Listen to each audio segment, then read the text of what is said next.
Affairs, Bachelor of Arts in Criminal Justice Program, Internship Panel.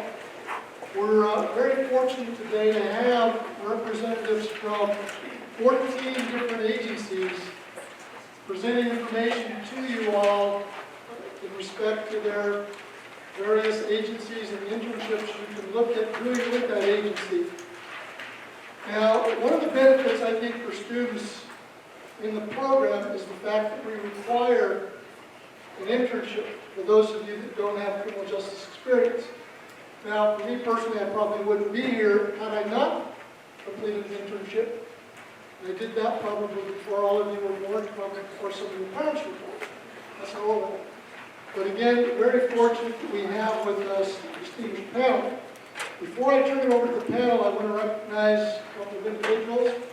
First and foremost, Dr. George Reed, who is the Dean of the School of Public Affairs, standing behind you. And also Mr. Rod Walker, who as of this semester has taken over the internships for students doing the internship with the Colorado Springs Police Department and the El Paso County Sheriff's Department. So Mr. Walker is also standing behind me. I'm not going to take time to introduce all the panelists. What I will do is ask them as they go through to introduce themselves, the agency they're with. And hopefully as time permits a little later, we'll have questions of the panel members. The first table here, unfortunately, we have to pass the mic back and forth. We're going to start in the back and then go to my right, because my wife always says, women are always right, so I learned I got to go right. Okay, so I'll turn it over. Good morning, everybody. My name is Ethan Wade. I'm actually studying here at UCCS, and I'm from UCCS Respect on Campus, which is our university's sexual violence primary prevention education program. And so what we do is we have a program here on campus. We're a regular department just like any other one. And we do all sorts of educational programs, events on campus, events in the community, and other sorts of things to increase awareness of sexual assault, domestic violence, stalking, and other forms of interpersonal violence on campus and in the community. With different policies, both statewide and federally, the university has to do primary prevention-based education around interpersonal violence so that students can learn more about sexual assault and domestic violence. And you've probably all seen in the media that sexual assault on college campuses is really kind of a hot topic right now, and it's garnered a lot of attention in the past few years with major documentaries having come out and all sorts of other things. And so with UCCS, we work closely with public safety, the dean's office, and other programs on campus to build awareness of sexual assault and try and create a safer campus here at UCCS. And so with that, we do typically have interns come each semester. I actually started myself as an intern at Respect on Campus, and now I've come into the role of the Outreach and Awareness Coordinator. But with internships, we do a lot of different things. So with the university, we have to educate all incoming freshmen, staff, and faculty each year. And so with that, our interns help to do some of that education sometimes. And a lot of times it's doing things like data collection and data entry. And so with that, it's a lot of kind of basic internship work. But because we are a grant-funded program and we do so much data collection and data entry, we do have a lot of good experience that you can get from our program, especially if you're looking to go on to something like grad school.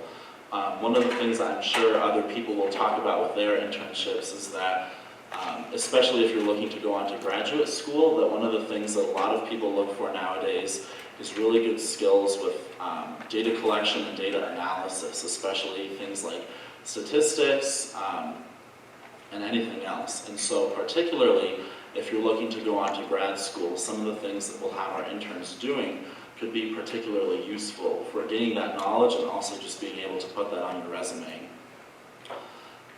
Throughout the course of the year, we participate in different awareness months, particularly around domestic violence, stalking, sexual assault, and dating violence. And so with that, we really try and build awareness on campus through doing awareness campaigns or other events around these topics. And so with that, you can gain skills like event planning, use of social media, development of marketing materials, and all sorts of things around that. And so part of what we really like to advertise about our internships is that the experience that you get is really kind of intersectional, because we have a lot of basic kinds of things around education and prevention-based education, but we also do a lot of other things around programming and marketing and other sorts of things. And so with us, we have a lot of different skills that you can develop from our internships, and you can go on to get jobs here on campus or in the community around sexual violence even before you graduate with your undergraduate degree.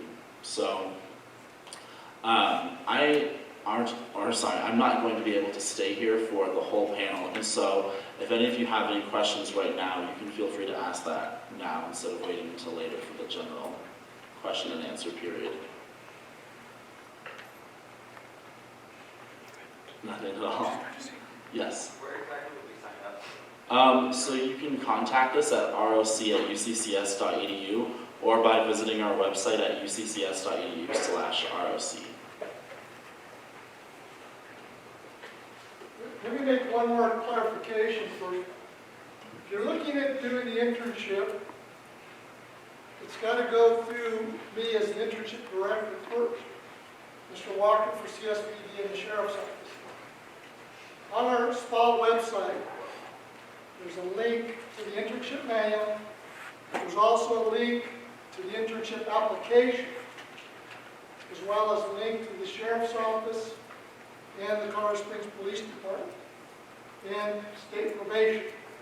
So look up the SPA website. All the links are there. What? Thank you. Anything else? All right, thank you all very much. Good morning. My name is Kathy Lightfoot, and I'm the Volunteer Services Coordinator with TESSA. So we do a lot of work in the community as well. And I have a PowerPoint that I'll start with after, I think Mike wanted us to all introduce ourselves, so we'll just go around the panel, and then I'll start my presentation. Good morning. I'm Paul Schultz, Chief of Police in Canyon City. I'd like to introduce Lieutenant Ray, Billy Ray in the back, gentleman by the exit sign there. He's our lieutenant in charge of professional standards.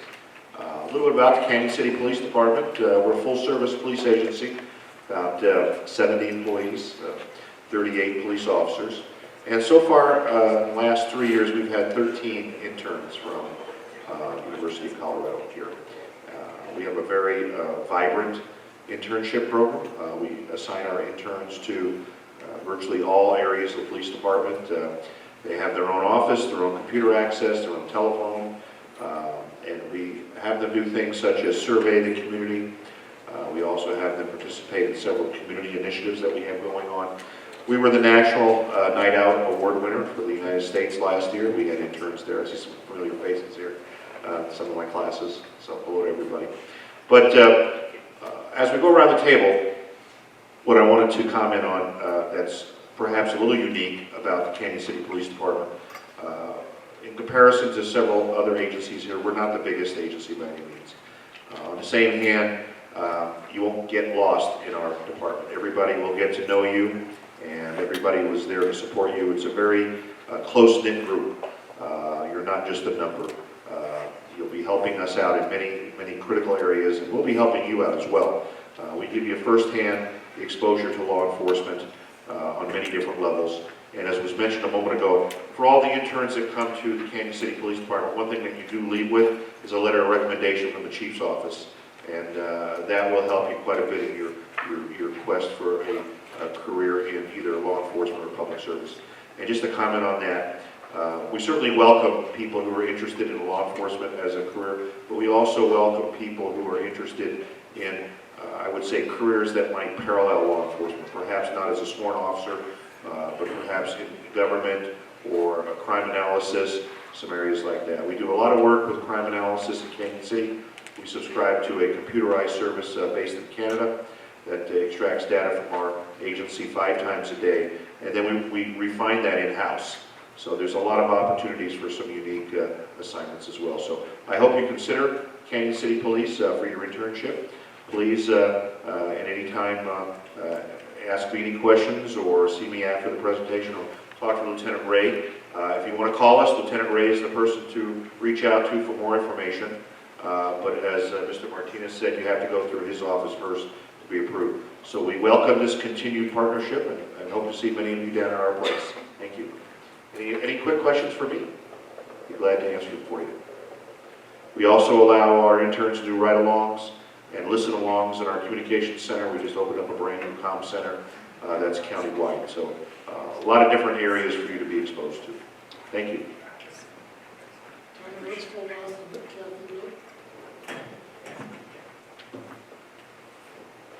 Okay, so I'm going to just give you a little introduction to Tessa and tell you a little bit about the different activities that you can pursue as an intern with us.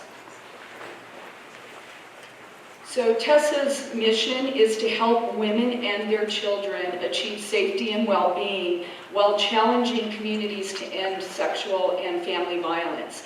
And the way we do this is twofold. We have advocates who work directly with clients who are survivors of sexual assault or domestic violence. And we also do a lot of outreach and community education. Similar to Ethan's group, we actually work with Respect on Campus here on the UCCS campus. And this month is Domestic Violence Awareness Month, so there are a lot of activities in the community, and Tessa is participating in most things. So 2 different ways of working as an intern at Tessa: direct client work and outreach and education, which is working with the community and doing indirect client advocacy. So we serve both El Paso and Teller counties, and we actually serve women, men, and children. I think men get forgotten as survivors of domestic and sexual violence in the conversation, just because the majority of victims tend to be women and children. But in the past 2 years, we have seen an increase in the number of men who are seeking our services. Because we only have one safe house, we cannot offer safe housing for men the way we do for women, women who identify as women, and their children. We actually offer hotel nights for about 3 nights. There are some male safe houses in the community, and we try to connect any male clients who need safe housing with those. Our confidential victim advocates have to go through a 45-hour advocacy training. We have protected confidentiality as a victim advocate under Colorado statute, which means that of all the victim advocates in our community, Tessa victim advocates are the only ones who are 100% confidential. We can't be subpoenaed to court. We can't be interviewed by law enforcement about a specific client. We can't even confirm or deny that a client is a client of Tessa's. And of course, the exceptions to this are universal. We do have to report cases of child abuse, and if someone threatens to commit homicide or suicide, and more recently, elder abuse has become part of that as well. So we do work with a lot of victim advocates, especially in law enforcement and at the courthouse, but we are the only 100% confidential advocates.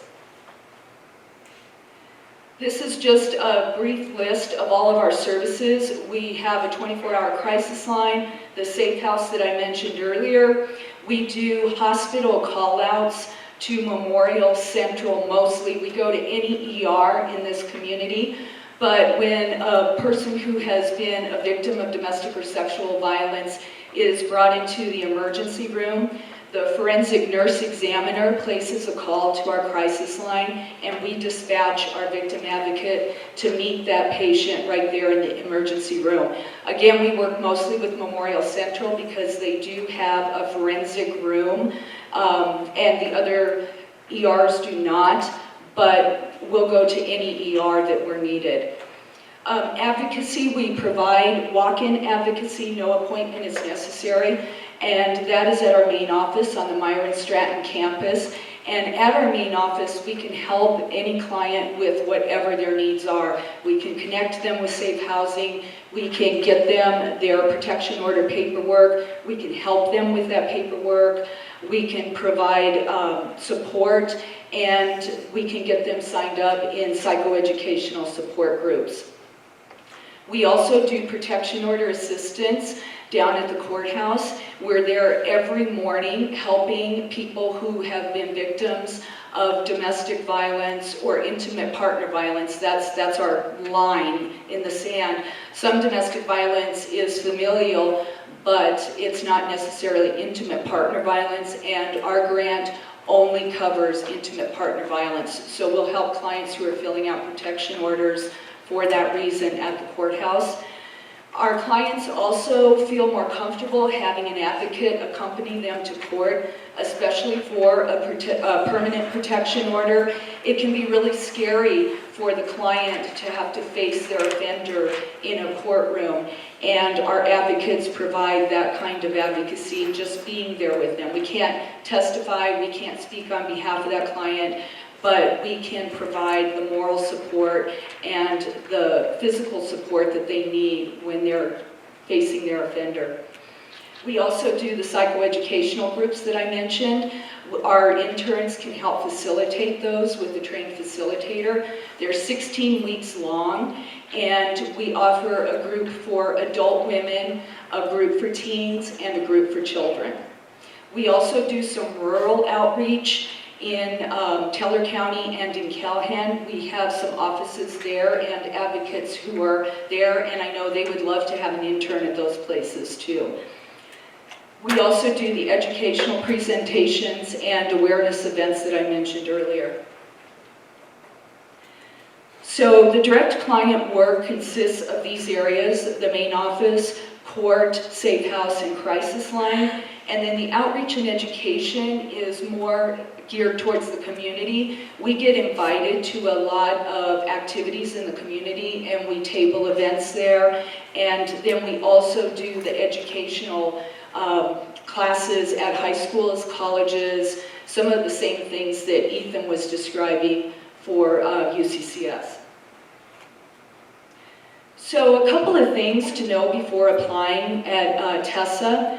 You need to know your program's requirements, and you have to have a supervising instructor here at UCCS. Without that supervising instructor, you won't have the structure you need, and we will assign you a supervisor for your internship at TESA, but we have to have someone on the campus to work directly with. We can also only accept interns at 4 credit hours or more. The 4 credit hours is 160 clock hours, and the reason for that is with our 45-hour mandatory advocacy training, that's going to take up 25% of a 4 credit hour internship. After that, there will be some shadowing involved. So you want to be able to do the client work. If you are taking a 3 credit hour class, you'll barely be done with the training, the shadowing, and then you won't get to do too much work with clients if that's the area you'd like to participate in. For the outreach and education, the training is still mandatory. However, there's a lot less shadowing involved because you won't be working directly with clients doing things like risk assessment and safety planning around their type of situation. Also, if you're considering TESA, something to really keep in mind here, and I'm sure we probably have some survivors in our audience. A lot of people who come to TESA as a volunteer or intern are doing that because they are survivors as well, and they want to help people in the same manner that they were helped. But it's important to keep in mind that our population is traumatized and vulnerable, and so it's not going to give you that same happy, feel-good kind of vibe when you do the direct client work. So that's something we just ask people to think about before they apply with us for an internship. It's not going to look as exciting as it sounds. Yeah, I get to help people, but it's also difficult work. With that said, it's extraordinarily rewarding. I can't emphasize enough how rewarding it is to work with survivors and to see the hope that TESA helps them instill in their future. So the process for an internship with us, there are applications and forms online at our website, and I will leave some materials in the hallway. It's got all of our contact information on it. You'll have an interview with the program management team and myself, and we do those interviews on Tuesdays between 12 and 2 p.m. and on Wednesdays between 9 and 11. And I urge you to plan ahead because there's a lot of things that have to get done. We do a lot of extensive background checks because you are working with a vulnerable population and you're working with children. The mandatory attendance at our 45-hour training, that training is only offered 3 times a year, and our next training is January 4th. So if you want to do an internship for the spring semester of 2016, we need to get a lot of things done so that you're ready to go in that mandatory training starting on January 4th. That training has to be done before you can do anything else in your internship. If you want to do summer or fall, we coordinate our other trainings to coincide with the semesters. So mid-May, we do our 45-hour training during the day, and then again, starting around the end of August and going through mid-September is our last one. Then, of course, the shadowing in the area of interest. This is our contact information. You can contact me with any questions about TESA or the process. If you just want to volunteer, if you decide I'd rather just volunteer and check it out before I sign up to do an internship, contact me and I can get you started. Does anyone have any questions for me?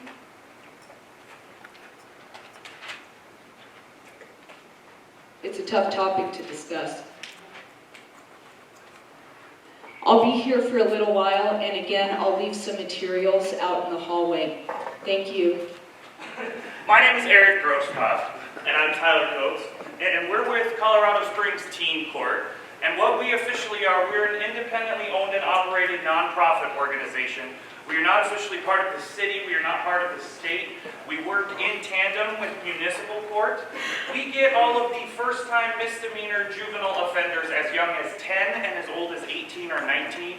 And yes, you can get a ticket for something when you're as young as 10 in El Paso County. We had a little boy this last year who was ticketed for harassment because he was ding-dong ditching. And he was 10 and he was this big. Very outspoken, very, very smart kid. But basically, if it's their first offense, the city attorney's office at municipal court will give them the choice if they're eligible for teen court. If they choose to do the program, they have to plead guilty to their offense and they receive a 6-month deferred sentence. Then they proceed to our program for their sentencing. The cool part about our program is that all the kids who come through teen court are sentenced by other teenagers. So they are being sentenced by their literal, actual teen peers. So this last year we had about 400 defendants come through the program. In addition to those kids, we had about 172 other teenagers that were volunteering their time to come down and hear these cases on an individual basis and determine the most appropriate sentence based on what each kid needs. No kids, 2 kid sentences are ever the same. And we see by far the #1 juvenile offense in Colorado Springs is shoplifting. We see that more than anything else. But we also see possession of alcohol, marijuana, loitering, trespass, fireworks, assault, harassment, all kinds of fun stuff. But basically, they come to us, they sit across from a panel of their peers on what's called a peer panel. We have 3 to 6 of our teen volunteers and an adult case manager. Hear this case, they interview the kids and the parents separately. You would be surprised at how open one teenager is to another group of teenagers because they connect on a level that we can't connect with them at. I mean, we can stand there and lecture them until we're blue in the face about, how wrong they were for doing what they did, but that's in one ear and out the other. These kids, when they see that there are other teenagers that are volunteering their time because they care and they want these kids to succeed and they want to give them a positive type of peer pressure and steer them away from a life of crime, that really, really does start impacting them, and you can see these kids start changing. So we have them go do community service at nonprofits throughout the community, and we also send them off to a variety of educational-based classes. Tyler, do you want to talk about the classes? Absolutely. So as Eric said, our #1 offense that we shoplifting. So for all of the shoplifting cases that come through teen court, it's mandatory for them to do what's called a community impact panel. And that's where we bring in loss prevention officers, store owners, small business owners, and just normal community members. And they come in and talk to the defendants about how shoplifting affects the entire community. It doesn't just affect one store, one CEO, one company. It affects the entire community by prices having to go up to cover for losses, people losing their jobs, to put more money in the loss prevention budget, things of that nature. So it opens their eyes that, stealing this one $5 item creates a huge ripple throughout the community. For all of our alcohol and drug cases, we have an alcohol and drug class. It's a two-part class where the first session they come to has a school resource officer from Cheyenne Mountain, and he talks about how having a drug charge on your record now will affect you for the rest of your life. Getting into schools, getting jobs, things of that nature, because a lot of kids don't think about that, especially with the legalization of marijuana. They think it's okay at this point. Well, it's not, because they're under 21, under 18, don't have their red cards, all of that stuff. So it's kind of an eye-opening thing for them, like, wow, I really can't do this. Even though mom or dad has the red card, that's not like King Super's card for the entire family. It doesn't apply to the whole family. You're 12, stop. The second part of that class, we bring in a psychotherapist who deals a lot with adolescence and drug use and kind of the developmental effects that it has on their brains, on their bodies. He has them do different kinds of puzzles and things of that nature to show how their use or their substance use is slowing them down cognitively. Because they might not feel like it is, but once you put it in their hands and they're doing some sort of puzzle or something like that, and it took a 5-year-old 2 minutes to finish it, and they're 13 and it takes them 10 minutes to finish it, it makes them think like, wow, I am doing something to myself. We have a straight talk class, and what this is a lot of people think scared straight, where they're screaming at them, put them in handcuffs, throwing them against the wall, throwing them in jail cells. No, that's not what we do, because we're based around restorative justice. We bring in former convicts or residents from Spring Creek, and they come in and talk to our kids about how if they don't knock off what they're doing right now, that's where they're going to end up. Because a lot of them started out with small, petty things, stealing small things, and they got bored of that and eventually worked themselves into stealing cars or something like that. And now they're sitting in Spring Creek, or they did a stint in prison as an adult.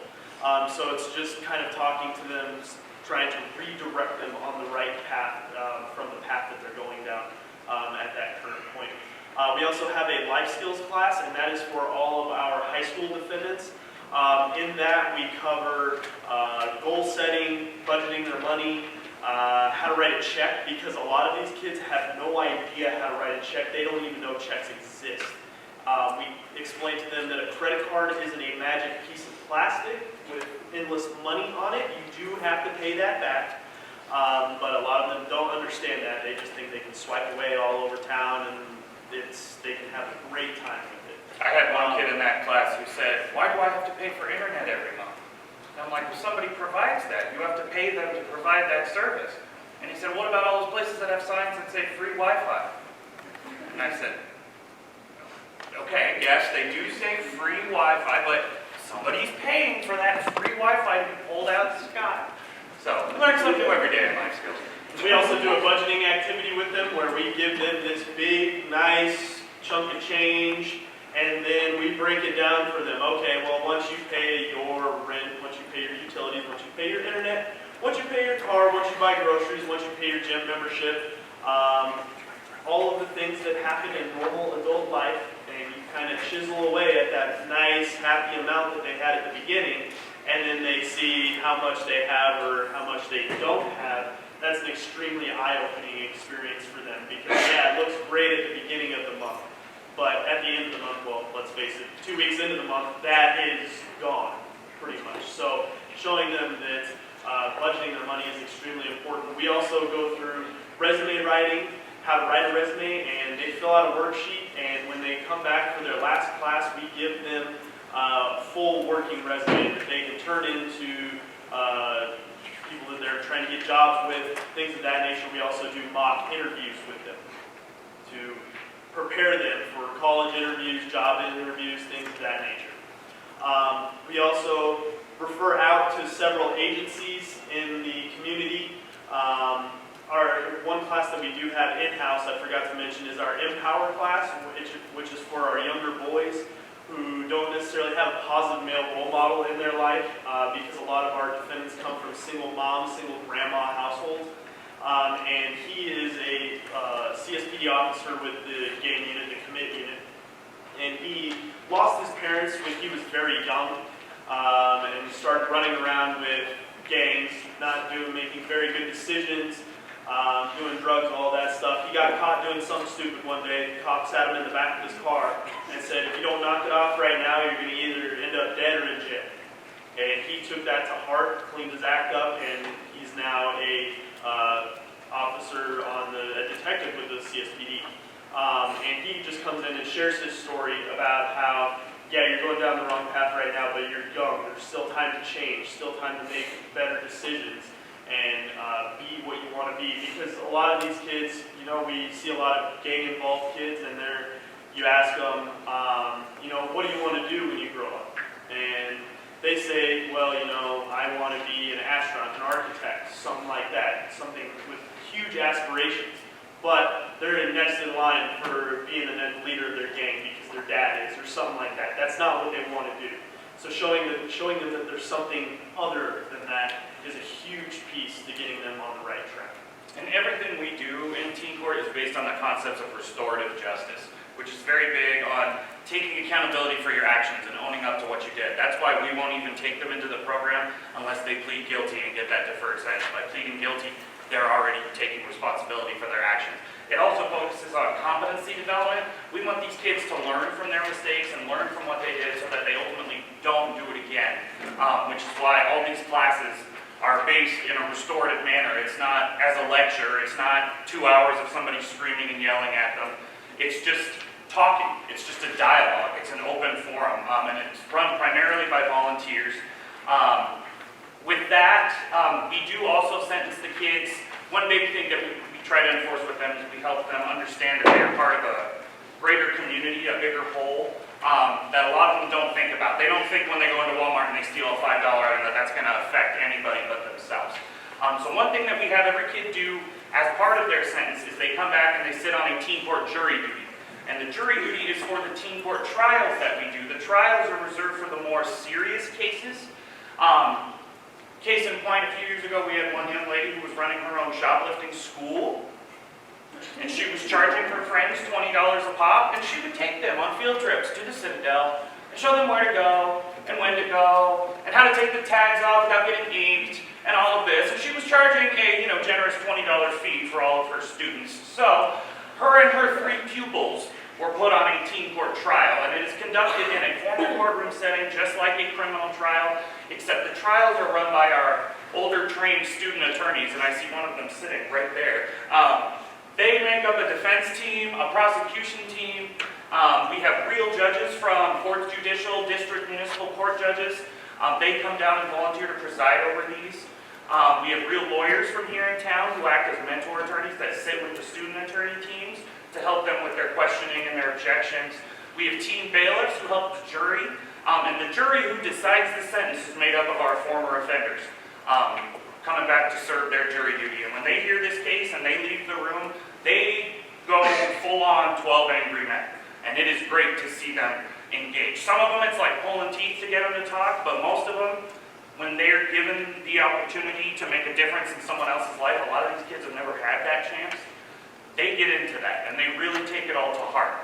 But basically, after we sentence them to complete whatever their sentence may entail, it could also entail a creative art project, depending on the case, if that would be a positive outlet for these kids. As long as they fulfill their sentence requirements, they can get their charges dismissed in 6 months. And then as long as they stay out of trouble for a year after that, they can apply to get their records sealed and expunged. Because a lot of these kids and their parents, they don't realize that juvenile records are no longer sealed. It used to be, back in the day, if you had a charge before you were 18, those were automatically sealed on your 18th birthday. Nobody could see them. That is no longer the case. So we help these kids prepare for that process, and we essentially give them, a second chance opportunity at a clean slate so that they don't have this dumb decision following them around for the rest of their lives. As far as an intern, our interns, we treat you guys like staff because There's only 6 of them. there's only 6 of us, yes. To deal with 400 kids. Yes, and it fluctuates by year how many kids we see. I started as an intern when I graduated from here in 2010. Tyler did the same thing a couple of years after that. We rely on you guys so much. You would act as case managers on Tuesdays. The only real big requirement as far as an internship with us is we need you on Tuesday afternoons. That is the busiest day of the week for us. And we have an application that we would have you fill out after you talk to Mr. Martinez. We'd have you come down and have an interview with us. And then the only financial commitment to you, we do ask that you complete a background check. It's included in the application. There's a $25 fee for that because we do obviously work with kids. And then we ask that you get fingerprinted down at the Police Operations Center so that you can get a key into the courthouse. But in the office, there's a lot of administrative stuff that we have to do because, like I said, we're a nonprofit organization, but we're kind of an oddball in the sense that we deal with these first-time offenders, but because we're not part of the city, we're not part of the state, all the money that we have to fund the program, we have to go out and find. So you'll also get to see the inner workings of how a nonprofit organization is run, because in order to have a program, we have to have fundraisers to raise money in which to have a program. Every fall we have an annual wine tasting that's done through Sovereignty Wines. And then we have our annual luncheon in the spring, is our big spring fundraiser. So, like I said, oddball, never boring, never a dull moment. And these kids change. And it is rewarding to see them change. When they first come in with that attitude, and they realize that all these people are here because they want to help, they want these kids to succeed, it really gets them thinking and really gets them connected to their community. The real big factor here with what we're doing being successful is in the traditional court system, the likelihood for kids the same age, the same type of offense that we see to reoffend in the traditional court system is between 40 and 50%. However, if a kid comes through the teen court program and completes their sentence through us, the likelihood for them to reoffend is only 7%. And it starts from that moment they have to sit down and own up to their peers. And they're not all bad kids. They're just really, really, really dumb. And they realize that. And they'll come back to us and say, wow, that was the dumbest thing I've ever done. I never in my wildest dreams thought it would turn into what it did. And they come back and they thank us. They'll say, I'm glad I got that ticket for doing whatever. I'm glad this happened now because if it didn't, it might have gotten worse later down the road. So, does anybody have any questions for us? Yes. You mentioned earlier that other teens are the ones who sentence Yes. these children. What exactly makes those teens qualified to do that at home? Well, the only real requirements of our teen volunteers is that they have to be 13 or older. And a lot of these kids, they have to do community service for their school. Some of them are doing them for ROTC. We go to volunteer fairs at Palmer, Sierra, Rampart, all over Colorado Springs, and we recruit these teen volunteers. And if they come to us, and as long as they don't have a criminal record, which 99.9999% of them don't, they usually reach out to us, and as long as they're 13 or older, they can volunteer with us. And some of our kids that started as defendants, when they finish the program, they come back to us and ask if they can volunteer with us. So we have a couple of them right now. I have 6 off the top of my head I can think of that started as defendants and now they volunteer with us. And when they come to us, we train them in restorative justice questioning. Yes. They sit on a training panel before they start seeing real cases so they understand how the process works, how they should conduct themselves and things of that nature. So we train them when they're on site. Teen court is very hands-on manner and trial by fire. And we do give them materials with a range of community service hours based on the seriousness of the offense and all of detailed explanations of all of our various sentencing options that we offer. So they have that every time they're at the courthouse. Yeah. You guys have a website? Yes, we do. www.springsteencourt.org. Alrighty guys, as we said before, if you guys want to do an internship with us, get in contact with Mike. He'll forward your information to me, and then we'll get the ball rolling on that stuff. So thank you guys for being here. Yes, this morning. thank you for having us. Hi. So are we having fun?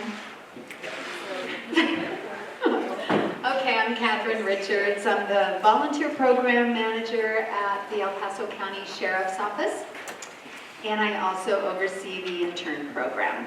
I've been working with Mike, gosh, now since 2008, I think, 2007. We have a great intern program. I'd love to have all of you join us. But I know that's not reasonable, but I am curious to know how many of you in the audience are actually interested in going into law enforcement. You want to be a police officer, a deputy. Very cool. I know that you're going to need 160 hours, which the Sheriff's Office can offer you. We do it twofold. We have a 90-hour program that everybody goes through. And in that program, what you do is you learn about the Sheriff's Office. So you are actually visiting the different departments, you're being mentored by different deputies, detectives, patrol officers, and you are learning about the ins and outs of the Sheriff's Office. You go on ride-alongs, you spend time with the school resource officer a whole day, and he will put you to work. You spend about 40 hours in the jail, and I promise we will let you out. But it's a lot of fun. And by the time you're done with those 90 hours, you will have a very good understanding of what it is that the Sheriff's Office does, how our different bureaus within our office interact with one another, and how we accomplish our mission. Now, those additional 70 hours that you need, you will be assigned within the office as a volunteer. And typically what I do, mainly because it's really agreeable with your schedules, is I will place the student in our intake and release office. And what you'll do there is you will actually learn how to in-process and out-process inmates. And I know you're shaking your head, yes. I'm one of my interns here. It's a lot of fun. It's very busy. As they were saying, it's different every time you go in. A lot of interesting characters are coming into that jail. And you'll get those additional 70 hours. It's a 24/7 operation, so you can schedule your time as you need. Now, if that's not your cup of tea, I can try to get you into a different area of the office. The only problem is that those areas are typically Monday through Friday, 8 to 5, investigations. I know that's a real interesting place to go for an internship. I sometimes can get you into that office, but you are limited on the availability of when you would intern.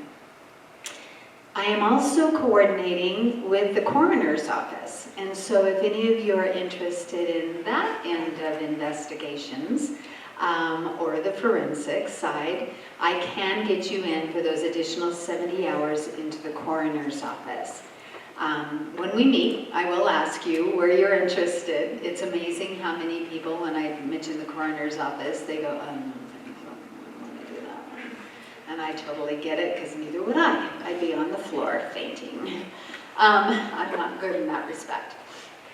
But our program is really interesting, and I think that for those of you who are interested specifically into going into law enforcement, going through an intern program helps you determine what area within law enforcement you're truly interested in.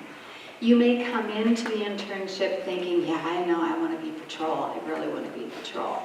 And then by the time you're done with those 160 hours, that may have totally flipped because you would have learned a different aspect of the office that you weren't aware of. And so it really helps solidify your future goals. And I agree with the chief here that by going through the intern program, it gets you that step closer to being able to achieve the goal of that job. We do reference letters also.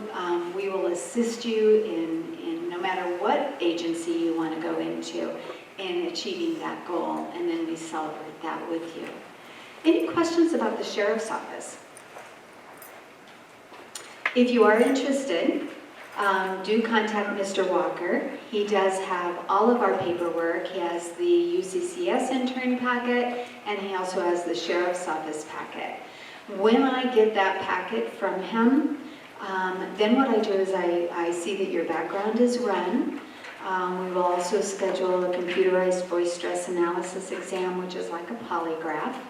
And you and I will also meet, and we'll go over the program, and we'll get you started. Typically, once I have your paperwork, I can get you in and on board and up and running within 2 to 3 weeks. I like to have a little bit of advance on that, but I can push it for you because I know what your schedule is like and how important it is to get that internship up and running. Hi, I am Gwen Stein from the District Attorney's Office, and I would like to know how many of you are interested in working as an investigator or working as an attorney? Okay. Well, what we do is we represent the citizens of El Paso County through prosecution and also through restorative and preventative justice programs. And we have interns from UCCS. Our requirements for anyone that does volunteer in that internship, that they still complete 8 hours per week for at least 6 months, even if you've completed your hours. But we have over 20 different areas that we have volunteers in. We have quite a few UCCS students in. Some are interns, some aren't. But it gives you an opportunity to try on law. I have a lot of times I've had students that come in and they're interested in seeing if this is the career field they really want.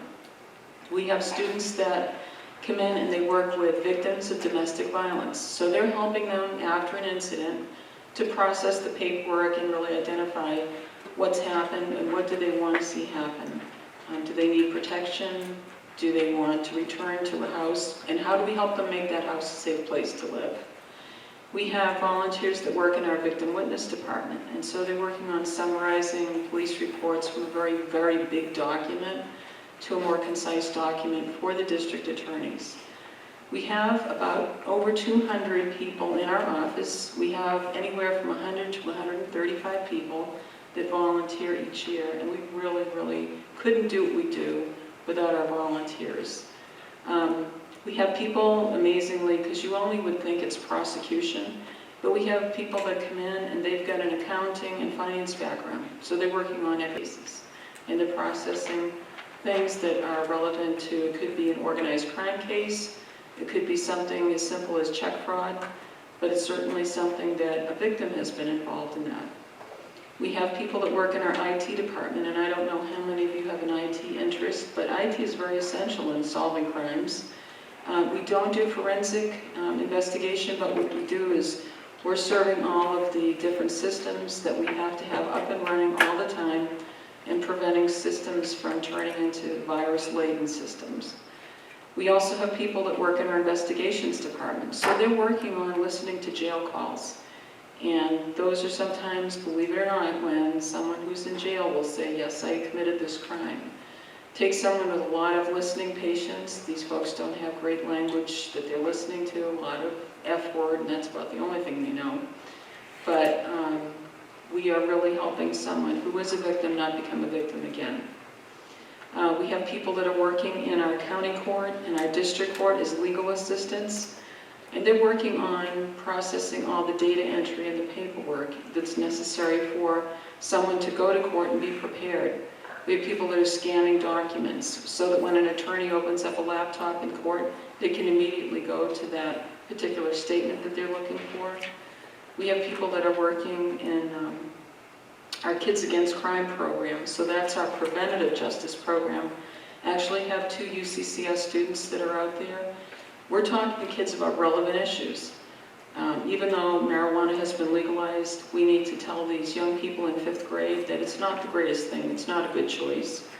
We're talking to them about how do you say no when someone comes up and may possess a gun? What are you going to do when someone's bullying? We're helping armed students when they're in 5th grade to know what's going to happen when they grow older. They're getting into middle school and high school. So I would like to invite you, if you're interested, we do have a website, and I'd be more than happy to talk to you about what we do. And any questions about the district attorney's office that I can answer? Good morning, everybody. I'm Jean Krause, and I'm from the Colorado Springs Police Department. I manage the volunteer office there, which is also the portal for internships. And so I want to take just a few minutes to tell you about the police department and then see if I can answer any questions for you and what your interest might be. The Colorado Springs Department is about 1,000 employees, and we're 2/3, 1/3. About 2/3 sworn and about 1/3 civilian. And the civilian services are things like you've been hearing, IT, finance, human resources, volunteer office, and so on. Our structure is we have the Office of the Chief of Police.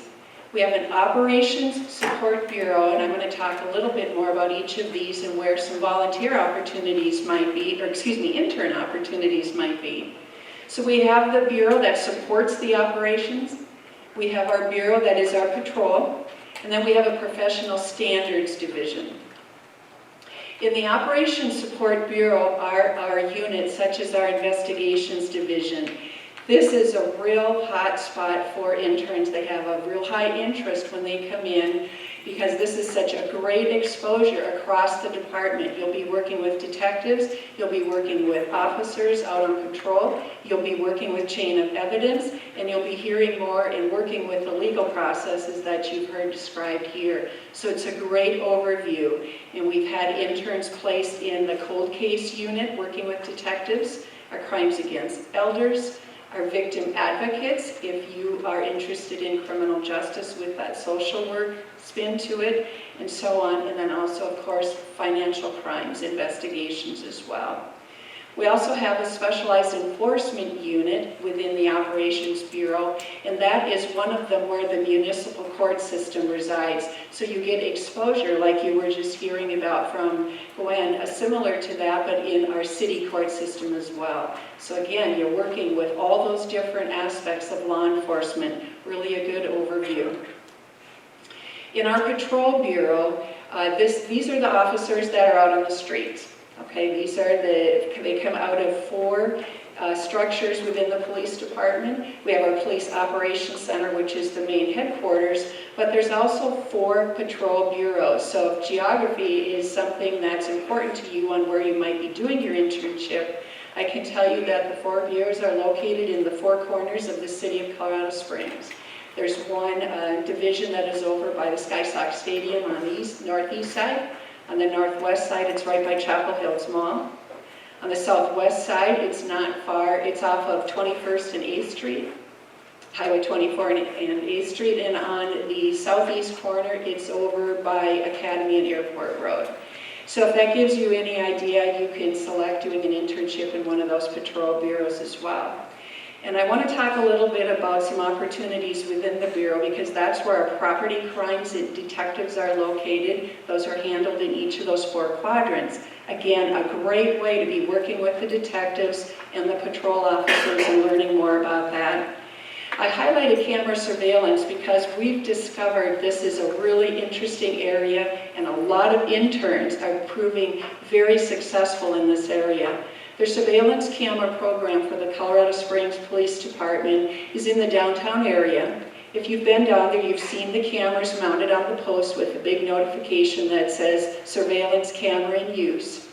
The monitors for all of those cameras, which now exceeds 13, are staffed by volunteers to include interns. Very high screening, very high training, but really, really a great way, again, to have an experience across the whole department. Working with those monitors and video footage, you're becoming part of the chain of evidence. You're working with foot patrol officers. You're working with the comm center, the dispatch center, etc. So if that's something that's of interest to you, I just highlighted that because we're really having some successful interns coming through that program. I mention officer ride-alongs because we have an intern checklist that becomes part of your work when you're with the Colorado Springs Police Department. In addition to your assignment in whatever unit we mutually agree is going to work for you, we do have a checklist of things that we give to you to help guide you to make sure that you're achieving all of the steps as well. We require 2 officer ride-alongs, different shifts, different divisions so that you're getting exposure across the city. And then we also require a ride-along with our community service officers. Those are civilians that are out similar to police officers, however, they do not have the arrest authority, nor are they armed, but they're extremely valuable to CSPD's workforce. And so we encourage, or we do require, all interns to do a ride-along with them as well, so you get exposure to that civilian piece as well. Our professional standards division includes our community relations office. That's the face that you see when you are out in the community on community education programs and those types of things.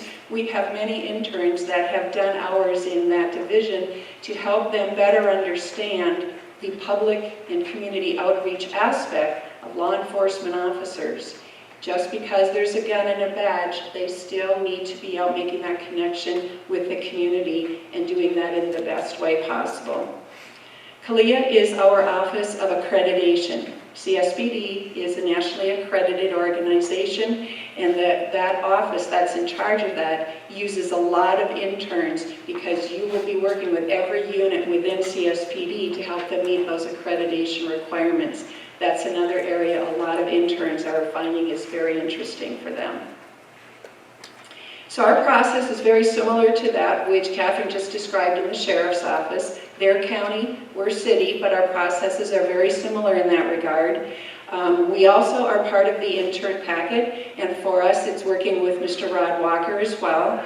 And so our information, our application, etc., is all in your portal, the SPA portal, and becomes part of the package that comes to us only through Rod Walker's office. It isn't something where you work with us directly because those approvals all happen before you come our way. We do have all of our interns go through these screening steps. Like the other agencies, it's running a background check and running fingerprint, but we also do require the polygraph. You heard Catherine mention something similar at the SO's office with the voice stress analysis. We use the polygraph tool. Those are standard processing for all interns. There are several of our opportunities that may require some additional screening, particularly if it involves children, but those are the kinds of things we'll talk through with you when we have a chance to sit down and learn more about what your areas of interest are. I mentioned the student checklist, and then I will just also mention on capacity, like many of these other agencies, there's only so many opportunities for interns to come in and complete their hours, so we encourage you to apply early and so that you can have the best choices for some of those spots. There's some information here from our CAPS application, so here's my public service announcement for the day.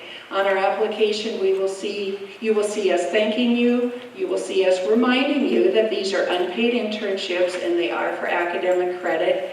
And then you will see on our application our statement regarding marijuana use. It has to have been 18 months since any marijuana use, and that includes medical and recreational. Or we just ask you to kindly reapply later if you are choosing to comply with that further down the road. So we just encourage you to make wise choices. We want to see you succeed, and we really want CSPD to be part of that. So just make wise choices, and we'll look forward to hearing from you through Rod Walker's office. Is there anything I can answer for you today? Here's the contact information, and I also have with me business cards where I'm happy to talk with you further down the road if you'd like. I'll leave the cards here. I also wanted to include CSPD's recruiter information, and I have his cards here as well. For those of you that raised your hand about a future in law enforcement, Officer Isaac would be great to talk with. He wanted to join today, but unfortunately is in Denver for the day. So I encourage you, if you have any questions about how an internship could play into a future employment opportunity at CSPD, please reach out to Officer Isaac as well and get that information so you have it while you make your choices and your decisions. Good morning. My name is Ray Santa Steve, and I'm from the 4th Judicial Probation Department. And I'm very honored to be here today. This is my supervisor, Wade Whitlock, over there. Here's a photo of the courthouse. If you haven't been down there, I encourage you to go down there and check it out. As probation officers, we have courtesy cases that are in county, out of county, so we do get to see a lot of the courthouses around the state, and I think we have one of the nicest facilities that the state has to offer.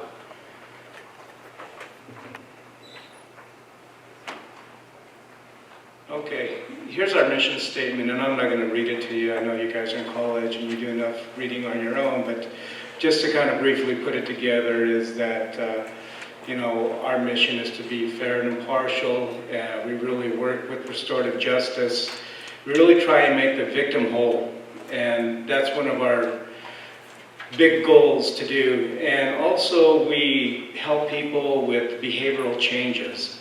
That's one of our big goals, and helping our people to make good choices in the future so they're not on probation any longer, so they can have healthy relationships, to prevent domestic violence in the future, to go through this and be a better person in the end.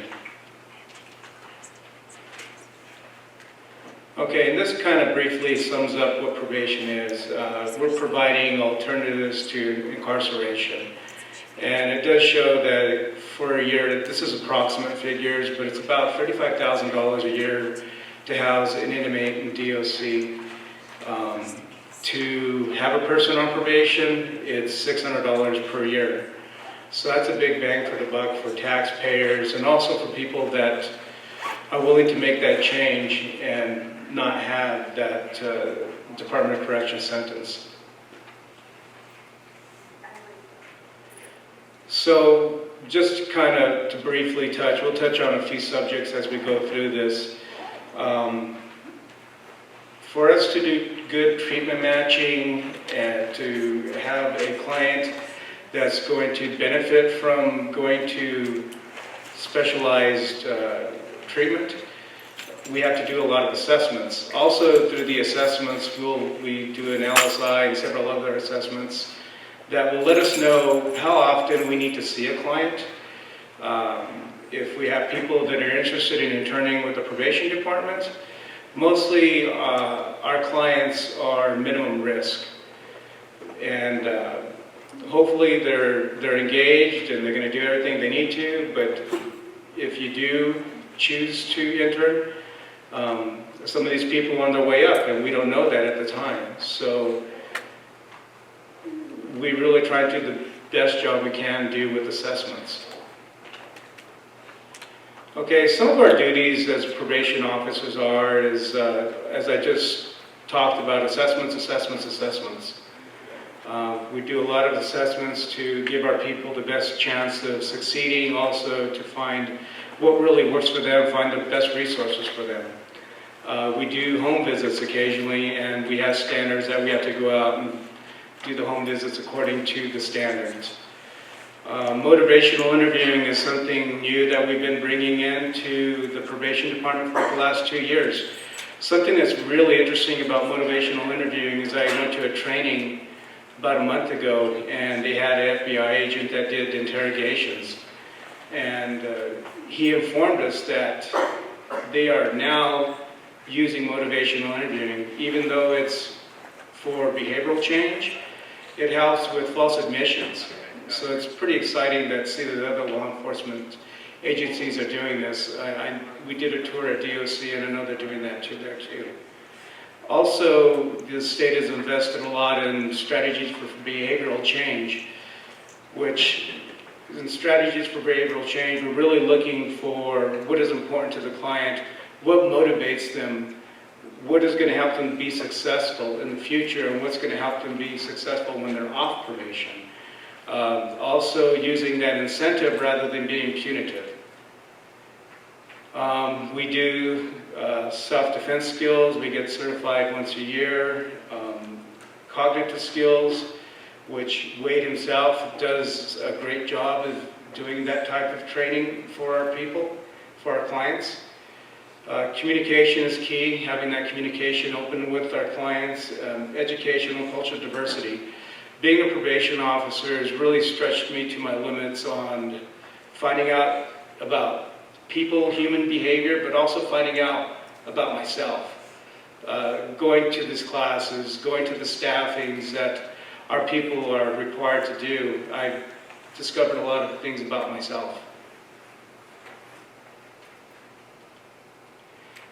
There's a long list of things up here what volunteers do, and I'm not going to read it all to you, but as you can see that you're basically doing everything that a regular probation officer does. You meet with a client, you will put the narratives in upon the meetings. If you have to go to court, we will need all that information to be able to go to court. There may be situations where you'd have to go to court and give your recommendation to the judge. It's all really neat stuff. This internship really helped me with my future. I have a lot of passion for this program, and I think it's very worthwhile. Also at the bottom, as the other agencies have also stated, that you will have to do a criminal history background also. Probation officers, they have a lot of diverse educational backgrounds, and there's a big list there. I myself have a criminology sociology degree, but as long as you have a human service degree, it seems like probation will be able to work with you. Currently, we have 21 volunteers that help us out at the Fort Judicial. We have over 100 probation officers there, and they are very, very helpful. I've had an intern myself, which has been a godsend to me. She helped me out quite a bit with my caseload, and the volunteers at the Fort Judicial are very, very valued. At the end of the presentation, Wade has a list of people that have come here from UCCS, and Mike's done a great job of sending us good people. Just to give you an idea of who the interns, volunteers do assist, there's several different departments at the probation department. We have domestic violence, DV, specialty court, DUI court, juvenile, standard, drug, sex offender, economic crime, intensive supervision. I myself, I started off in adult general. Actually, I started off with the domestic violence team as an intern. Then I moved to adult general, and because I had the DV experience, I did get a lot of high-risk DV offenders that needed a male officer. And from there, I was on the team that brought the domestic violence probation into Southern Colorado, and that was quite an experience. Now, currently, I work with the sex offender team, and I'm moving over to the volunteer units. So there's a lot of different experiences you can have as an intern. We can help you, if there's a need, we can help you line out with some of the different areas that you might have interest in. And briefly about problem-solving court, it gets into a little bit more detail. What's really neat about problem-solving court, after talking to the supervisor who supervises problem-solving courts, these people have been on probation several times, some people as many as 7 times on probation. Being that they can treatment match, they go to one judge, they have one probation officer, there's more specialized treatment for these people. After these people have failed so many times on probation, being in this problem-solving court, they have a success rate of 80%, which is awesome. And here, we'll just kind of briefly go over about the valuable training you'll receive, the rapport that you will receive, being able to communicate with our treatment providers, other professionals. We have great rapport and relationship with CSPD and the Sheriff's Department. And just taking a quick survey and talking to several of the probation officers, we came up with about half of the probation officers have served as interns or participated with the intern program. But I feel it's a little bit more after going through and talking to different people. It's a great program, and we'd love to have people that are interested in the program join us. Passion for probation, I'm just going to give you a quick spiel on what happened with me and how I ended up in probation. I could say that I started out being a non-traditional student. I had a family.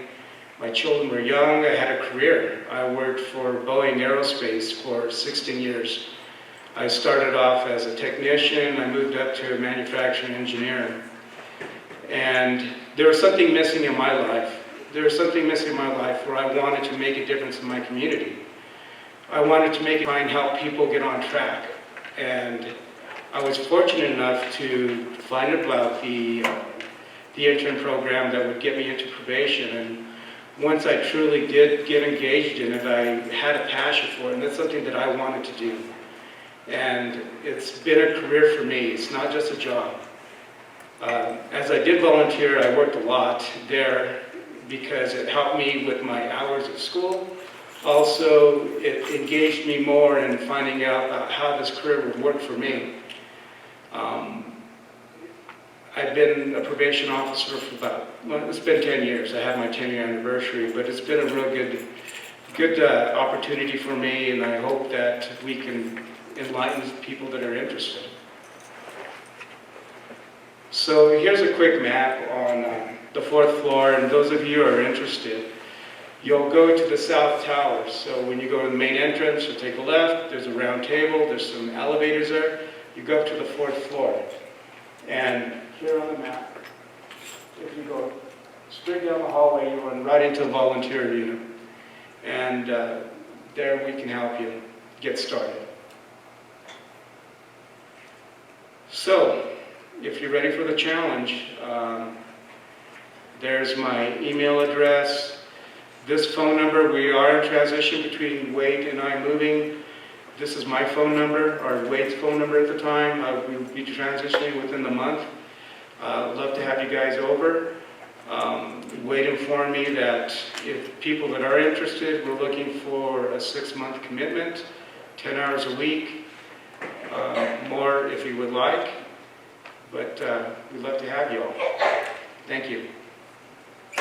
My name is Danielle. I represent ComCore. My name is Sarah. I am the HR supervisor and training coordinator for ComCore. So thank you guys for inviting us here and promoting our internship at ComCore. So how many of you guys would like to work with offenders? Okay, and how many of you guys would like to successfully help them re-enter back into society? Perfect. So that's what ComCore is all about. We're a community corrections facility. We're one of the largest private, not-for-profit community correction facilities in the state of Colorado. In 1984, ComCore was formed to continue providing community correction services in the 4th Judicial District. We serve the community through effective programs designed to reduce criminal behavior and promote public safety. So we have a lot of programs within ComCore to assist the clients, and at ComCore we call the offenders clients. Okay? We offer our clients a wide array of residential and non-residential programs that are tailored to individual sentencing, treatment, and community reintegration needs. Programs are supplemented with treatment and support services to include substance abuse treatment, mental health treatment, vocational assistance, and cognitive skills training.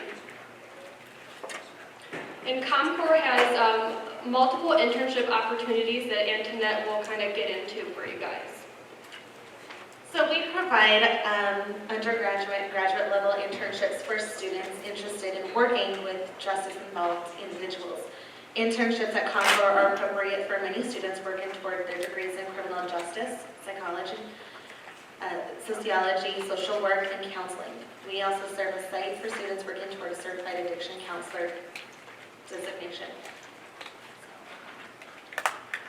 The undergraduate interns will be trained to accomplish a number of tasks independently, and some of those tasks include client monitoring, client and room searches, client accountability checks, breathalyzer testing, data entry, assessment scoring, client meetings, and supervision planning. So with all of these bullet points, you guys are actually in our facilities. Do any of you guys know where any of our facilities are? Or where ComCore is? Yeah, we actually blend right into the community. Two of our facilities are right on Nevada.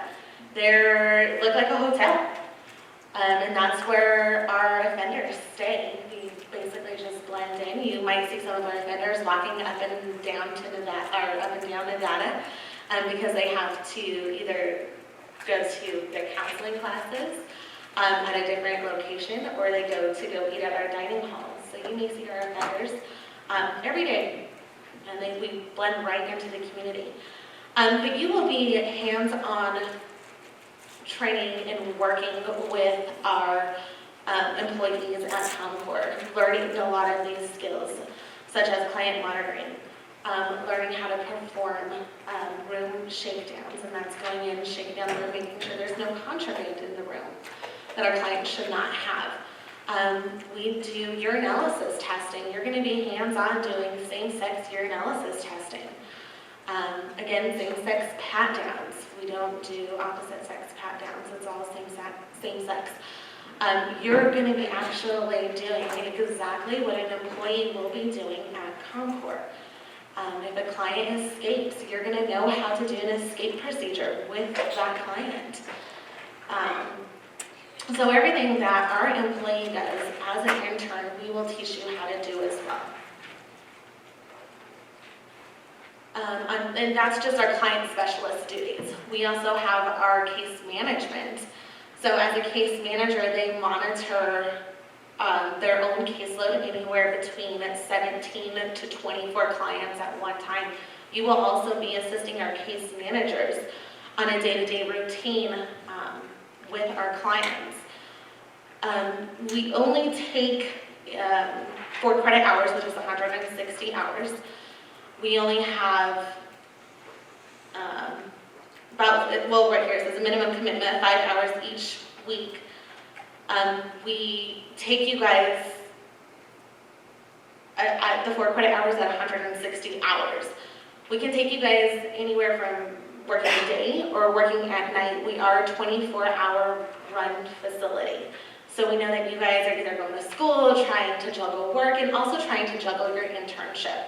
So if you have to come and work and complete your internship at 2 o'clock in the morning, we are available to have you complete your internship at 2 o'clock in the morning. If you have to come at 6 o'clock in the morning, we are available to have you complete your internship at 6 o'clock in the morning as well. Undergraduate interns that successfully complete their internship are eligible to receive a bonus at the conclusion of their internship. Potential interns must submit a resume and must be able to pass a criminal background check. So just like some of our agencies up here, we have to pass 3 background checks. We have to pass a state, a federal, and a 4th judicial background check as well. And we also do fingerprints in that process. All interns will be interviewed before being considered for placement. Intern positions are limited at ComCore and we cannot guarantee placement at an internship. So with our internship, we can only take 2 at a time. So we are very competitive with all these other agencies up here as well. And again, at the end of your internship, we do have a bonus for you guys. It's a $300 bonus that you guys can receive if you complete your internship with us at ComCore. So does anybody have any questions for us? Hey everybody, I'm Travis Cormany. I'm representing U.S. Probation. I'm actually located in the divisional office here in Colorado Springs. However, our internship program is in our Denver office, downtown Denver. So I don't know who has got the gumption to go to Denver to do your internship, and I'm going to give you a little background on U.S. Probation and what the interns do for us. So essentially, U.S. probation, we're going to mirror quite a bit what state probation and municipal probation does. We do have some differences. We are law enforcement officers. We have 2 major functions. We investigate and supervise persons suspected, charged, or convicted of crimes against the United States. We got 3 major divisions in U.S. probation. We got our pretrial services department, our pre-sentence investigation, and then our folks that supervise the folks in the community, either on probation or releasing from the Bureau of Prisons. So if you intern with our office, you'll have a chance to be subjected to all three of these divisions. Some quick requirements for the federal probation officers. Obviously, they have to have a college degree. The majority of our officers have master's degrees. Some of them have law degrees. They do have multiple years of experience with criminal justice work, and the majority of my coworkers and myself did internships. So they are very valuable. They're going to put you a step ahead. It doesn't necessarily, whatever internship you choose doesn't mean you have to follow that career path. We have folks that started all different places, from police work to investigations to attorney work. It's just very, very valuable stuff. All of us have to undergo pretty extensive background checks, and we are law enforcement and we do carry firearms. U.S. probation, who do we work with? We work pretty closely with the U.S. Attorney's Office, who prosecute federal offenders, FBI, DEA, all your major law enforcement, federal law enforcement agencies. We work with the U.S. Marshal Service. Those folks execute our warrants when our offenders' clients abscond or are in violation. Secret Service, and then we work pretty closely with our state agencies as well. We work closely with state probation, state parole, local law enforcement agencies and such. Our first division, the pretrial services officer, these folks essentially work with individuals who've been arrested on a federal crime. And they are tasked with providing a report on that individual before they go to court regarding their background. Essentially looking into their family history, their educational history, employment, finances, if they had any mental health, alcohol, drug-related issues. We do an extensive criminal history check on those folks.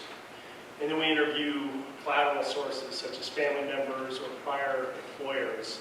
As an intern, you would help that officer essentially verify some of this information, help that person conduct some of those collateral contacts, reaching out to employers or family members and such. And essentially, we provide that pretrial report to the magistrate after that person's been arrested, and we make a recommendation whether or not to release that individual back into the community or to keep them detained pending trial. And that all is going to relate back to the pretrial report. And if we do recommend somebody for release, we're going to recommend conditions if they're appropriate, such as electronic monitoring with an ankle bracelet. They may need drug and alcohol programming. They may need what we call a third-party custodian, where they have to live with a family member, and they're essentially tailored to that individual who's going to be released. And essentially, after they prepare that report, those same officers will supervise that individual while they're pending the outcome of their case. They operate similar to a probation and a parole officer, essentially verifying through home and employment contacts with treatment providers to monitor how that individual is doing in the community. And essentially, two major functions for a pretrial services officer is one, that they're not a risk to the community, and two, that they're going to show up for court. Let's get past that. The next division is our pre-sentence investigation division. Those folks will get the case after a federal offender enters a plea of guilty or is found guilty by trial. At this point, that officer is going to do a very extensive report for the district judge. And that report is going to cover essentially the crime itself, aspects of what occurred, the individual's criminal history, and then again, a more in-depth report on social history such as employment, education, family, if there are any prior mental health or substance abuse issues. And then we're going to also provide a recommendation to the court.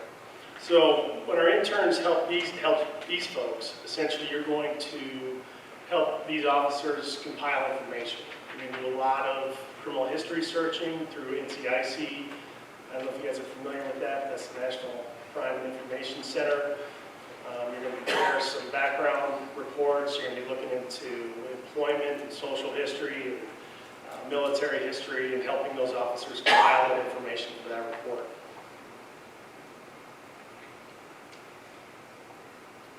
This talks about sentencing guidelines. I'm not going to bore you guys with that. Mike knows about that.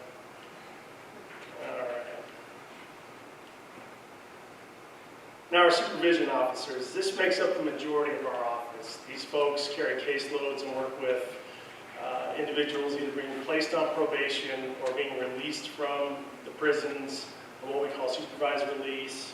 And we also supervise folks on parole coming out of the military.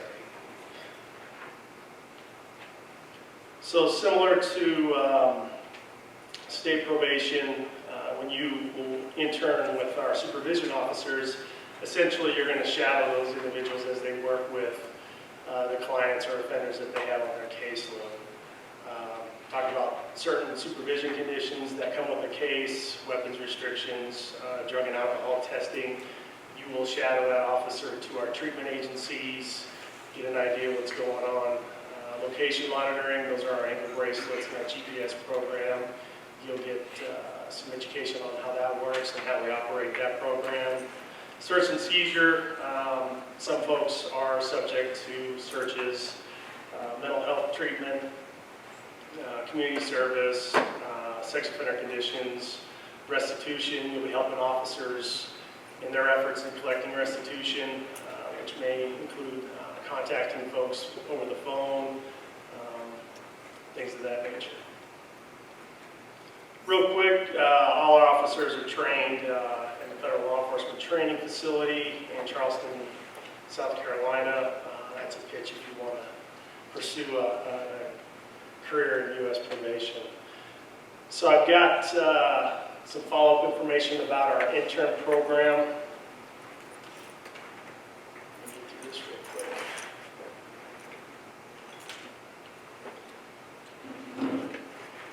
Like I said before, our internship program is in our Denver office. So you'll have to deal with our program development coordinator up there. I have information next to me up here at the podium. Her name is Christine Zorn. I'll get you her specific information.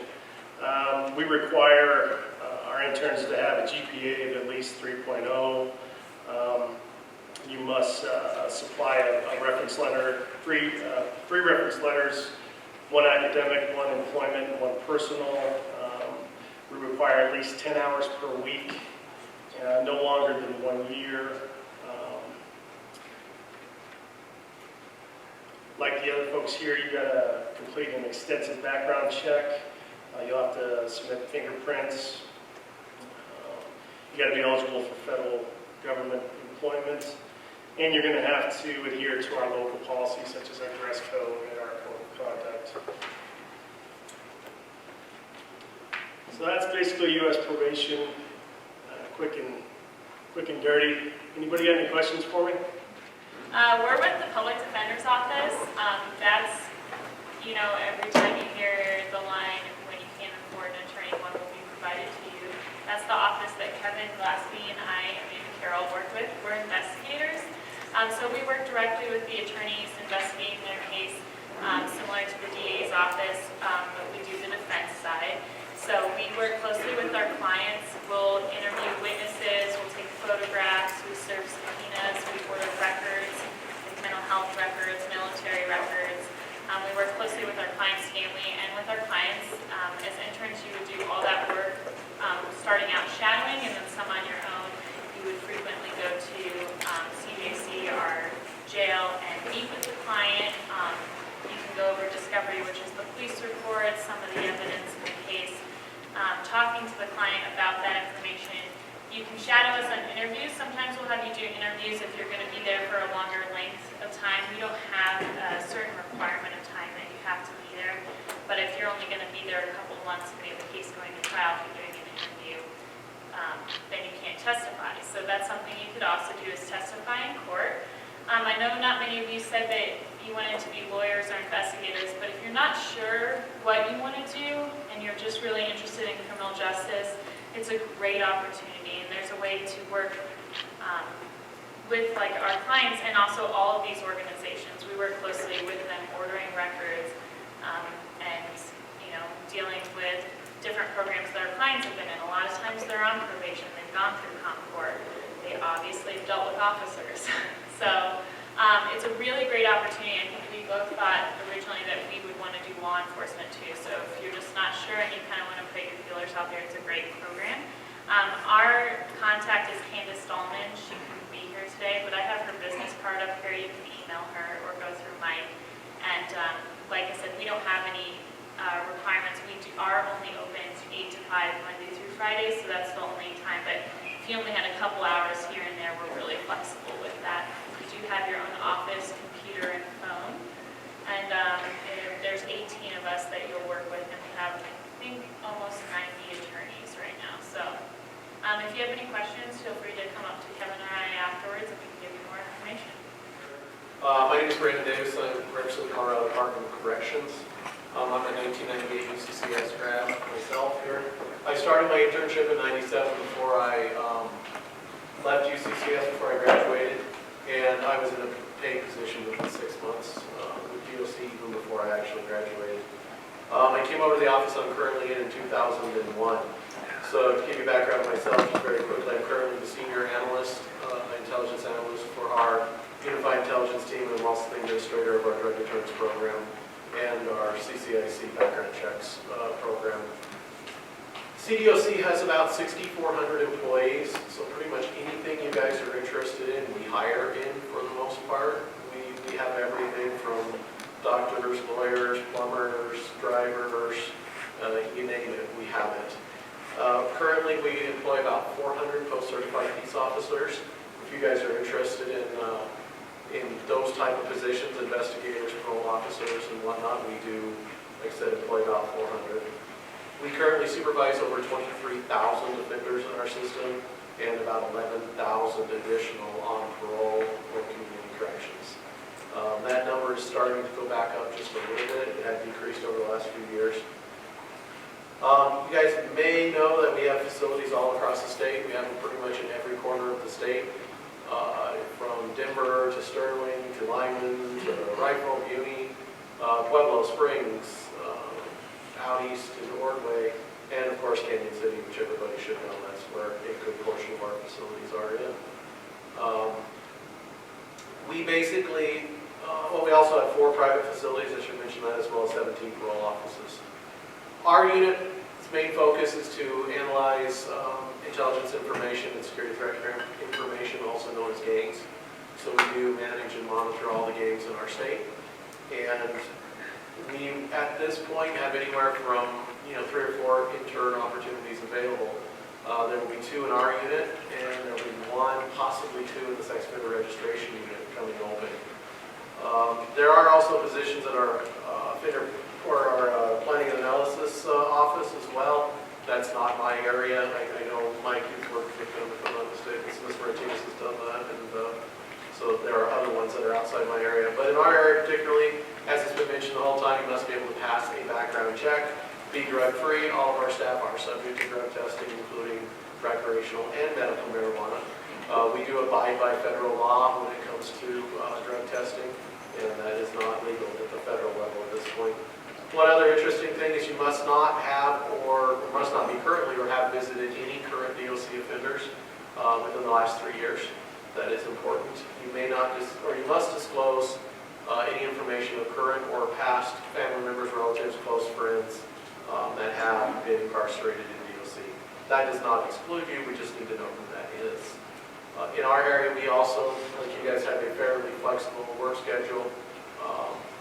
With weekdays anywhere from 7 o'clock till 5:30 Monday through Friday. So what you guys will be exposed to when you come to DOC is our main focus is on the intelligence process and how it works in DOC. How we take information, how we vet it, how we process it through, how we disseminate it both internally and externally. You'll be privy to all of that process.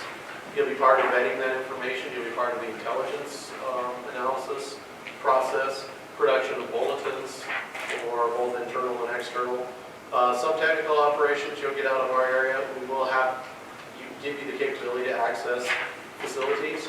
If you guys did want to shadow a facility, or usually it's just a couple hours, we can accommodate that. If not, we also will provide some tours of several different facilities during the internship process. Another interesting thing is our classifications and protective custody process you may be a part of as well. So researching some of their documentation, researching their custody issues, who the offenders can and cannot be around. You can imagine with only, essentially 24 facilities and 13,000 people, these guys have enemies. They have friends that we can't have them with. And we have to manage all that and make sure to get people classified in the right spots. We have extremely high-profile cases that are going through right now. You guys obviously are aware of James Holmes, the Aurora shooter. We do have him in our custody now, and we'll have to manage him for the rest of his life. So it makes it very difficult to manage offenders with what we have, and we're fairly good at what we do because of the intelligence process that goes with it. You guys will also get the opportunity, one thing that the interns get that's fairly unique is we're actually developing all of our historical records on every single gang. So you will get an opportunity to pick a gang of your choice that hasn't already been documented, and you will become the person who develops the historical record for that gang in our department. So any further record custodian, any person like myself who is subpoenaed to testify, you will develop that and you will testify to the information that you guys have completed. So kind of a neat way to put your mark on our department. And then of course, the all coveted, very, very important job of scanning files. I think a few people admitted up here that that's part of the job. That's pretty much, I don't think most places that offer that opportunity aren't going to have the need to scan with some documentation. We're becoming an electronic agency. After over 100 years of paper that we have on hand, we are attempting to get the most applicable and timely information into electronic formats. And that'll require you to have some basic knowledge on what is important and what is not in the intelligence records and make those determinations, as well as scanning them, updating them, and doing some research around that. One most important thing that we say is that our internship program is fairly new for DOC to participate in it within our office, is that we lead way to future employment in DOC. Our correctional officer salaries start at roughly $3,300 a month. If you've had any food service experience, you guys didn't think that fast food experience would help you, did you? But that kind of experience, management, supervisor, shift supervisor, those types of things, in any food service will actually get you the potential to immediately start as a sergeant in our department, which is roughly $3,600 a month. That's a little over $44,000 a year to start. We also have technicians in our office and across the department. They also start around $45 grand a year. Those are starting positions, like I said, and with opportunities to move up.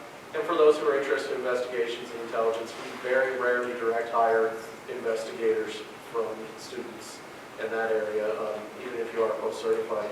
But probably about half of our most recent investigator promotions or open competitive positions have been filled by those coming from parole. So parole is a great way to get the experience to get into our DOC investigations unit, which is also the unit I work for. Our last intern from here at UCCS had completed her education here. She went off, got her post-certification, and she's now in the final process with 2 different agencies, one including our own for parole. So we'll hopefully be able to, if it's something you're interested in, not only give you the possibility of getting good letters of recommendations and what you need and good experience for your future, but of course to recruit for good quality people in our agency to come as well. So if you have any questions, I got some cards up here. I'll be happy to answer anything you have. Stick around for as long as you guys need to discuss what opportunities we have at DOC. Thank you. I'm Dave Sanders. I'm with the Drug Enforcement Administration. Just recently brought up to the Denver office to become the recruiter, training coordinator, and believe it or not, the trust information officer. Prior to that, I was with the DEA office here in Colorado Springs for a little over 17 years. Prior to that, I was with U.S. Fisheries Service Enforcement, and then before that in college, I actually did my internship with ATF in Portland, Oregon. As far as what DEA does, I mean, there's bit you probably see on TV as far as what we do and what makes the news. We investigate and regulate the importation, the manufacturing, the growing, the transportation, and the sale of not only illicit narcotics and also illicit narcotics. We have a couple sides of the house, so to speak. One that you probably see on television a lot that investigates methamphetamine trafficking, importation, smuggling, cocaine, heroin, the like. And on the other side, we have diversion investigators who do the same but for illicit narcotics, especially Schedule 1, Schedule 2 narcotics, oxycodones, oxycontin, a number of those different kind of drugs. Given that there's a bunch of different positions that are available as far as with DEA, besides just the diversion investigator and special agents, we also have chemists. They're located in our 5 laboratories that are spread out through the United States. We also have our intel agents, or intel research specialists that are spread out among the different offices throughout the country as well as around the world. There's approximately 5,000 different agents around with DEA who are located not only throughout the United States, but we're also in over 85 countries. The list keeps expanding. We just opened up an office in Morocco. I helped open that office just a couple months ago. I was there for a little over a month. As far as the internship program goes, we have internships both in Colorado Springs and Denver. It is a very lengthy process. We'll talk to you about as far as getting a background investigation. Once you throw in our headquarters office in Washington, D.C., this becomes a bureaucracy. So it takes at least 6 months. This takes a while. This isn't something you can do on the fly. If you're interested in applying with DEA as far as internships, I was told just the other day, January, it would be the application time for the summer period, and then August for the winter period. As with the other agencies, there's a long background investigation that must be done. You're getting a sensitive clearance with the U.S. government for about 6 months while you're working with us. You have to do the fingerprint cards, drug use statements, random drug screening. It's a long process, just to let you know. As far as the work you'll be doing, it depends on what your interests lie. Some folks may just want to be special agents like myself, or they want to go to diversion, or become intel analysts. Chemists, unfortunately, that's just within those 5 or 6 different labs that are throughout the country. Colorado Springs is not one of them, not even Denver. I think our nearest one is San Francisco. As far as the work you'll be doing, say for instance with an agent, you'll be involved from the start of the cases.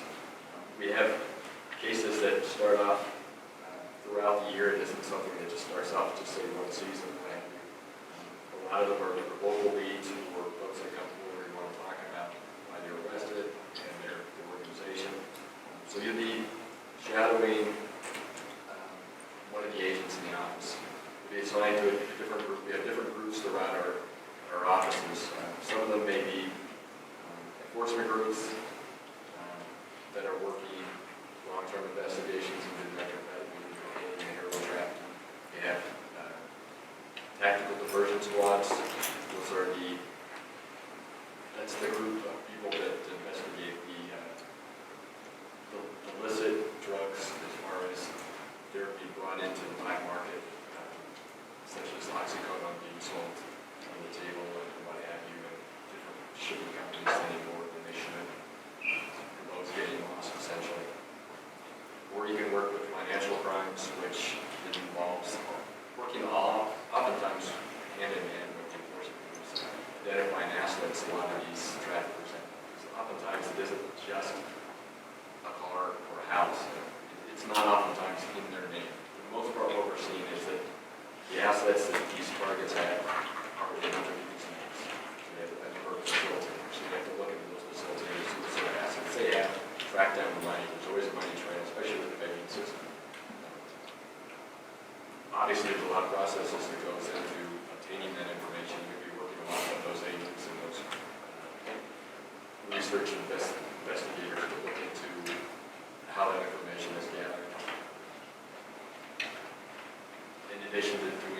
KYC checks. There's a lot of commercial databases and not so commercial databases that are out there that we have access to. So we're able to gather information on your targets as far as like I said, what assets they have, but also their movements, where they're going, they're spending money on to. Are they going out overseas, spending time in different countries, that sort of stuff. And that's all to get a bigger understanding as far as the size of your organization. The cases that we do in EPA are not short-term investigations. They aren't just a man had drugs, man got arrested at the end, and then run into the correctional facilities. It's a much longer-term investigation where we're trying to determine not only who the local sellers are, but their as far as where they're getting it from, where it's being imported into the country, where it's been manufactured or grown for that matter. And with that, there's a whole litany of different players that are involved, not only from the smugglers or the transporters, the sellers, which also do the bankers, money launderers. We look at all that. So, using the internship, you're able to gather a much clearer understanding as far as what DEA does. You'll be able to shadow the investigators and see people do that entire process. Not only from the investigation and gathering the evidence and interviewing witnesses, serving subpoenas, and the like, but when the case reaches fruition, for instance, when the case is going to be taken down, and we execute warrants and sort of thing, the interns will be able to assist us with the intelligence gathering and with the writing of the arrest warrants and the search warrants. We'll be able to get a first-hand view as far as how that goes. Granted, a lot of the operations that we do are been on the dangerous side, so we won't be able to actually kick in the doors with us or anything like that. But after the scenes have been secured, not much we're allowed to go in and take a look around and see what we do what we gather as far as the evidence that we find. Distinguishing what is good evidence versus bad evidence, what we're going to look at on the scene versus something we have to go back later and get a search warrant for, such as telephones that have extensive memory to it that can have contacts and pictures and that sort of stuff, as well as computer systems. We're not able to just look directly at that. That's something we have to get a search warrant for, additional to the search warrant to make it house. And then you're able to track the process through the court systems. You can either go to the state system or the federal system. That depends on the level of the targets as well as their reach through the community. If it's something that appears to be just centered in the state, it's one thing, versus something that stretches the centers out further into other states and other countries. So be able to track the process through the prosecution. With the preliminary hearings, detention hearings, different motions hearings, and if there's a trial, you have to sit in on those too. So you get a much granular understanding as far as what's going on. You do have internships here in Colorado Springs, as well as Denver. Colorado Springs only has 2 enforcement groups for those folks that are interested in the conversion side. For the financial investigations, we have 2 different groups up in Denver that sort of work. The person to talk to is Penny Moore. She's the intern specialist there in Denver. She runs all the internships throughout Colorado, Wyoming, Montana, and Utah. Her telephone number for those interested is 720-895-415.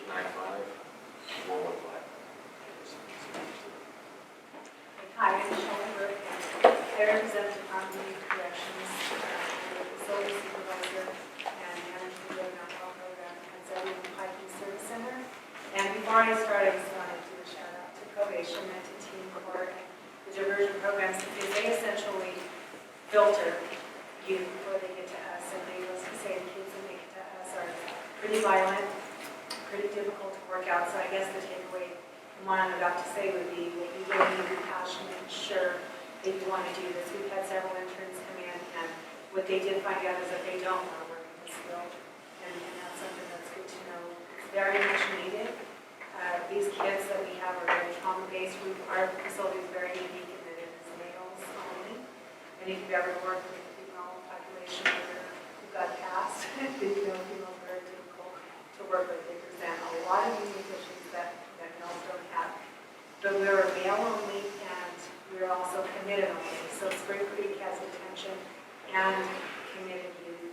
And it makes it very difficult to have that mixture in one facility. So, and we're small, we're smaller facilities. So if you're going to contemplate working with juveniles, this would definitely be the place that you would want to head. It's more structured and there's less kids, and it's just a safer facility overall. So we work with up to 40 youth right now. We have 38 youth. They're primarily southern region, meaning anywhere from spring to south. We take those kids and then have to go through the diversion. All of our youth have been through some type of diversion program, probably several times before they get to us. Very gang related. I started this 27 years ago, and I've just seen the trajectory of gang and violence increase to a very disturbing place. They're committed 0 to 3 years. Usually they'll do at least a year. Most of them do 2 years. They're anywhere from ages 12 to 20. But the normal range is about 15 to 19. So as an intern, you're not able to go into units and work in our pods because of liability and safety issues. But you do work in the control center, which is a hub for the whole facility, and you get to observe just about everything that's going on. And you learn how to work at control center. You do have a very much higher chance of being hired because when we know you and we know how your work habits are, and then you got to put in stuff that's something you're interested in doing. It never gets boring, I can assure you of that. They come in with a multitude of crimes. We have a sex offender unit, a mental health unit, drug and alcohol and gang. And back in the day when I started, we were able to compartmentalize that, and it's pretty much just about every youth is co-occurring disorders. There's so much meshed in together. We really don't have units that separated because the mental health issues are so prevalent right now that just about probably 80% of our population are dealing with mental health and drug issues. So if you are interested in taking your CAP license, there's that opportunity. Unfortunately, we don't have a lot of room. We only take on 2 interns at a time, and right now we've got 2, so there will be a waiting list for a couple of months. We offer vocational programs for our youth, GED. They will get their high school diploma before they leave. So a lot of these kids have kind of, well, actually the majority, 99% of these kids are from abusive families. Most of their parents are in prison. They don't have contacts, so getting out of that facility, that one of the only ways that I've seen a lot of youth succeed is if they have mentors, or they go out into programs that are working. Second Chance Ministries for Gang, they're huge. We have a lot of kids that succeed because these kids are from very young age, like these gentlemen mentioned earlier, they just don't have a place to belong. So they gravitate toward the gangs, and the gangs very willingly take them in and recruit them. We do our best. One of the reasons that these agencies are so important is because once a kid comes into our facility, they're networking and they're recruiting, and they are not in a gang when they come to our facility. Chances are they are, they have a gang membership, and they've got somebody waiting for them when they get out to the community to start doing the work that they do. If we don't have a mentorship or a community program that's willing to take them under, because these kids come in, they fare very well when they're in structure, and they have walls around them, they're very bright. They get past a lot of trauma. We offer CBT, cognitive behavioral therapy, which is essentially change the way you think, feel, and it will change the way you act. We do a lot of MI and RCJ. We're very, very connected to the community. But if we don't teach these kids how to communicate and have relationships, when they get out into the community, they're just rejected. And very understandably so. They're very violent. They just don't know how to communicate or how to get jobs or how to succeed, so they go right back to doing what they know very well. And the ripple effect is just indescribable. If you can get one of these kids to change while they're in this facility, have that connection to the community through mentorship, and not go out recruiting for gangs, and that's the families, the victims, the community. just so many people involved in that one kid changing. So it is very rewarding. There's a lot of potential there. Unfortunately, we're seeing a lot of the kids go to DOC. We're the last step before they go to DOC. A lot of them will get out, do really great work over in the facility, but once they get out to the community, they go right back to what they know. So the positions start, if you're interested in the internship, which can lead to a temporary position. So you can come in, and Mike has all the information, so I won't give that to you. But if you're interested in coming in as an intern, you can get hired on at a temporary position, which is $5,300 a month. And then you'll be able to go into units and work. It's a 6-month program. And once you start, once you're there, then you'll really get a feel of whether or not you want to do this type of work. There's restraints. You have to be able to go into step up and restrain kids, because a lot of these kids, again, are very violent and they're very assaultive. Usually just in the beginning, once they become safe and a lot of their trauma needs to be dealt with, they calm down and they start interacting on a more normal basis. Let's see. I'm trying to take this down a little because I'm tired. So yeah, I guess that's all that I have to say about that. If you're interested in it, then Mike has all the information. We'd be happy to have you. They do tours, so if you want to come in, if you'd like to go through a tour, we have that periodically, and I can have all the information on that also. Lots of room for volunteer